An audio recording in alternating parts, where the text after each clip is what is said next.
Okay, let's get right into it. We're going to talk about something we all think we know inside and out: cardio for fat loss.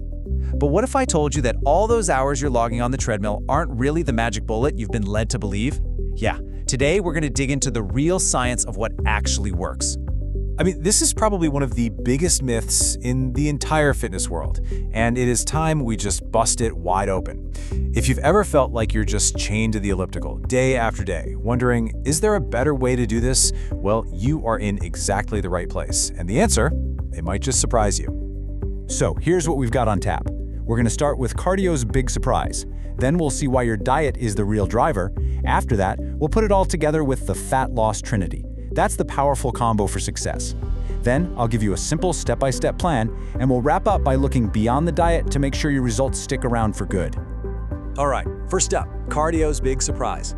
Let's get into the pretty fascinating science of how your body actually responds when you try to just run the weight off. This brings us to a really cool idea called the constrained energy model. Now, it sounds kind of fancy, but the concept is actually super simple. Your body is incredibly smart. When you start burning a ton of extra calories through cardio, your body goes, whoa, hold on. And it cleverly finds ways to save that energy somewhere else all day long, just to keep things balanced. So how does it do this without you even realizing it?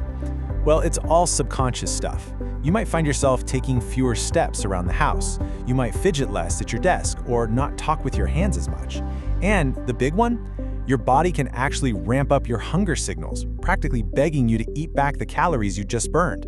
It's a survival mechanism, and it's really, really good at its job.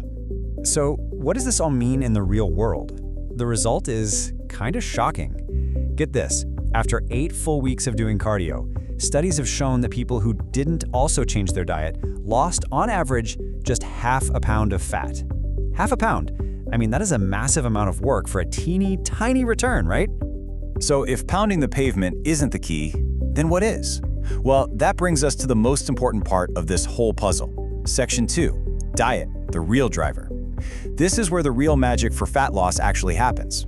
Just look at this simple comparison. We'll call it the 500-calorie challenge. To cut 500 calories from your diet, you could just skip a single treat, right? Like a big donut and a sugary coffee. But to burn off that same 500 calories, you're looking at about an hour of steady jogging. Which one of those sounds easier and more sustainable to do every single day? It's kind of a no-brainer. And you know, the hard science absolutely confirms this. This table comes from a massive analysis that ranked all the different fat loss methods. And look what's sitting at the very bottom: cardio only. It is the least effective strategy you can use. Now look at the top. Every single one of the most effective methods has one thing in common: diet. And it's not just something we see in a lab. Listen to pro natural bodybuilder Alberto Nunez. To get into that insane stage-ready shape, he says he'd rather just tighten up his diet than spend hours slogging away doing cardio. The pros absolutely know that nutrition is the foundation of it all. So the point here isn't that it's diet versus exercise. Not at all. It's about using them together intelligently. And that brings us to Section 3, the fat loss trinity. This is the ultimate formula for success. Here it is. This is the secret sauce. Just think of it as 3 essential pillars, okay? Pillar 1, diet. Its job is to create the calorie deficit, which is non-negotiable for fat loss. Pillar 2, weight training. Its job is to send a loud and clear signal to your body to preserve all your muscle. And then Pillar 3, cardio. It comes in as a supplemental tool, an optional extra, to just help speed things up a bit. Now let's just focus on weight training for a second, because this is so crucial. When you're eating less, lifting weights tells your body, hey, burn that fat for fuel, but leave my muscle alone. This is vital, because muscle burns calories even when you're just sitting on the couch. Keeping it helps your metabolism stay fired up, and it's what helps sculpt that strong, toned look that most of us are after. Okay, so that's all the why. Now let's make it super practical. Section 4 is your step-by-step plan, a simple guide that literally anyone can start following today. Here it is, a really simple, progressive plan. Step 1, and this is the most important one, start with a diet you can actually stick with. Then, Step 2, add in 2 to 4 weight training sessions each week. After that's a habit, focus on just moving more by hitting a baseline of about 7,000 steps a day. And only then, as Step 4, do you layer in 2 or 3 short 20-minute cardio sessions. And the final step is the key to everything. When you hit a plateau, just make one tiny change. Either eat a little less or add a little more cardio. That's it. Simple. Oh, and here is a fantastic pro tip from the experts.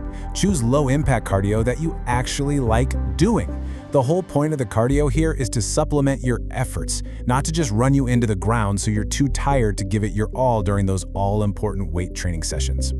So you did it. You hit your goal. That is amazing. But now comes the most important part of all. Let's move to our final section, beyond the diet, and talk about how you keep those results for life. I really want you to pay close attention to this. Fitness scientist Dr. Eric Helms says the #1 mistake people make is that as soon as the diet is over, they just stop all the activity they were doing to get there. You can't just slam on the brakes and expect the weight to magically stay off. It just doesn't work that way. So what does it actually take to maintain your progress? Well, we have some really clear science-backed targets. The research points to 2 key minimums to keep that weight from coming back. First, aim for at least 150 minutes of general activity a week, and that includes your lifting. And second, keep your daily step count somewhere around 8,000 steps. And this really brings us to the most important takeaway of this whole thing. We have to completely reframe how we think about cardio. It's not a short-term punishment you have to endure for fat loss. It is a lifelong tool for your heart health, your energy levels, and just your overall well-being. So I'm going to leave you with this one question to think about. This whole journey isn't about forcing yourself to do stuff you hate. It's about finding movement that you genuinely love. So what enjoyable activity will you make a permanent, positive part of your life? Thanks for watching. Subscribe our channel, which give us motivation to make better content for you. See you in the next video.